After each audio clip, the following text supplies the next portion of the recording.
Hello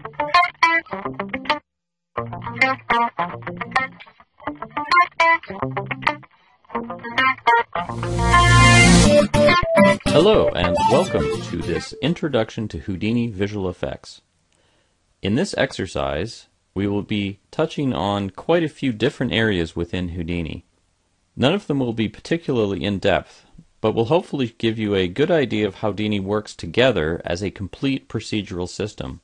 So the sphere starts at the left, and then bang, bang, bang, bang, it's going to fire bullets along the length of the car till the end. So I'm just going to go back to frame 1 here. Now we're going to add the collision object. To add the collision object to this, I'm going to go under Drive Particles, click on Collision. Notice that it automatically puts me back into Object Select mode. So it detected that I was not at the object level. In other words, I wasn't looking at objects, I was looking at particles, and it put me back into the object level to select that. And I'm going to select the grid, and you'll notice in the blue prompt at the bottom it says to hit enter when I'm done, so I will do that. And now when I press play, my particles fire, hit the grid, and then they bounce back. So under behavior for collision, I'm going to change bounce on collision, which is the default, to stick on collision. So now as the particles hit the grid, they stick to the grid itself. And that's all I'm going to do. I'm just going to leave the render and display flags on here, type U, or just click on OBJ, go back up to the top, and now I have each of my objects inside of their own object node. So I can turn off the display for gun, for example, if we don't want to have that in the way. And I can even turn off the bullet holes, or I can turn off the grid, or I can turn off the sparks.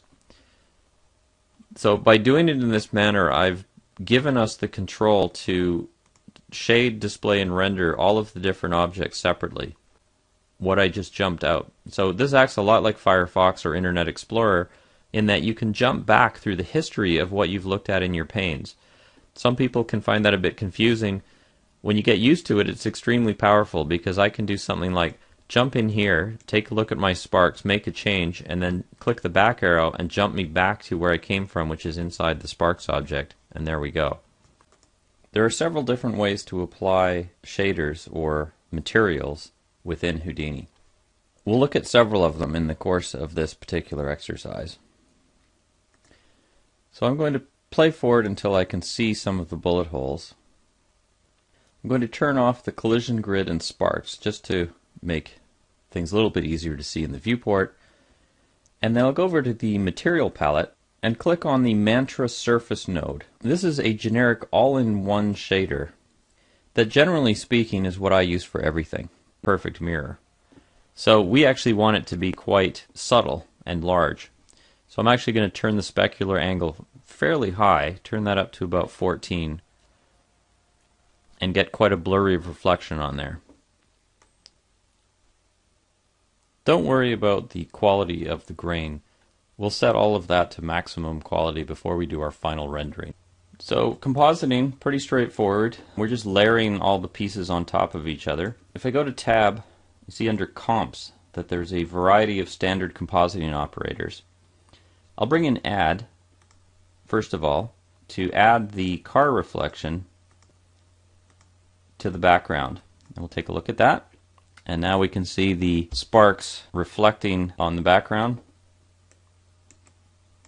Then I'll composite the bullet holes using a comps over, which is the most standard operator, uses the alpha channel to composite one thing over another.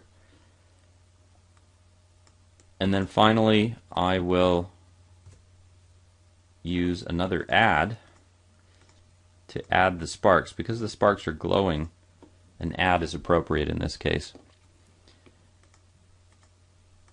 So I can now see the beginnings of the effect. A lot of problems already that we can see, but the effect is starting to come together.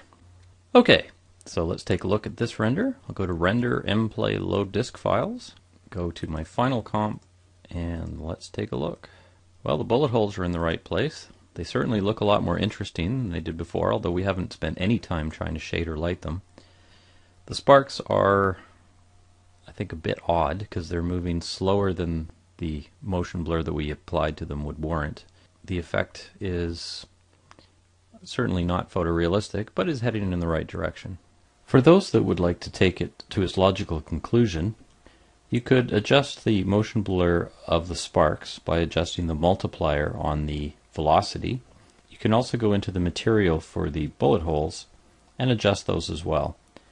And that's basically the beauty of Houdini. You can go back at any time and make tweaks until you are completely satisfied without having to redo really any work.